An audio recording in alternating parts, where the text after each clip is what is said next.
Chris Brophy, musically obsessed. Chris Brophy, musically obsessed with vinyl CDs and cassettes. Chris Brophy, musically obsessed. Oh yeah! I see you. Greetings from Poughkeepsie. Let me straighten out my camera. All right, so Super Bowl Sunday. Has nothing to do with this video, but I figured I'd just say it. I've been on a huge Dylan kick lately.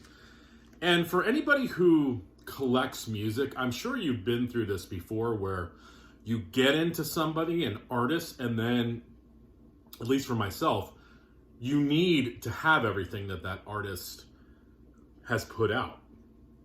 And then as music collectors and music lovers, we just binge on that artist for a long time.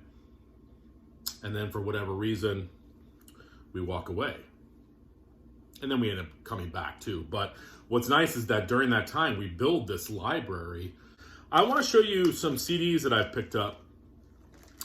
And these are CDs, all Dylan CDs.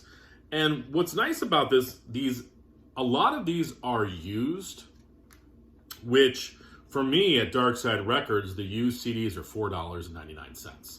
So you can't beat it. I have bought some of these new on Amazon. The good thing again is that most people aren't going out seeking new Bob Dylan CDs on Amazon. So the prices are really good, like $7.99 for a CD. So that's what's kind of great about getting into some of these older artists is that you can usually get pretty good deals, especially on CDs.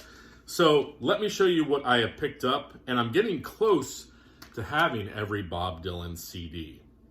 So here we go. I picked up Time Out of My Mind. I've never listened to this all the way through. I know, a crime, right? According to the Hype Sticker, JC, this won a Grammy, Album of the Year.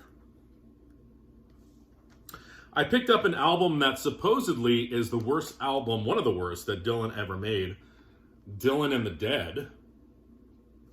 And I'm thinking, how could this be bad? I guess it's a live record. I haven't listened to it all the way through yet. I love Bob Dylan. I love the Grateful Dead.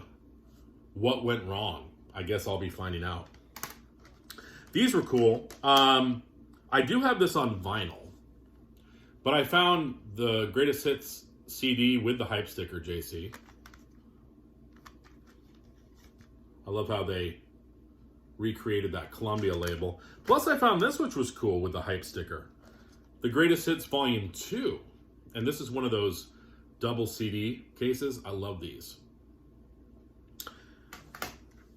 Bob Dylan went through a sort of awakening, a reconnection to spirituality, sort of a born-again movement, and he released quite a few albums during that time.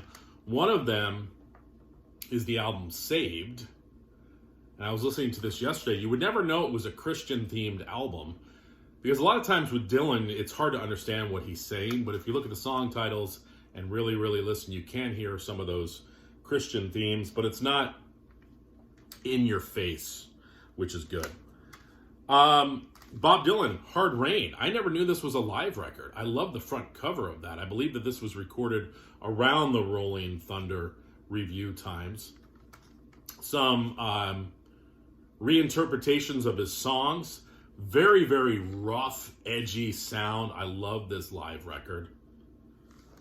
Every artist has a first album. I have Bob Dylan's first album. But you know, he does Man of Constant Sorrow on here. Freight Train Blues.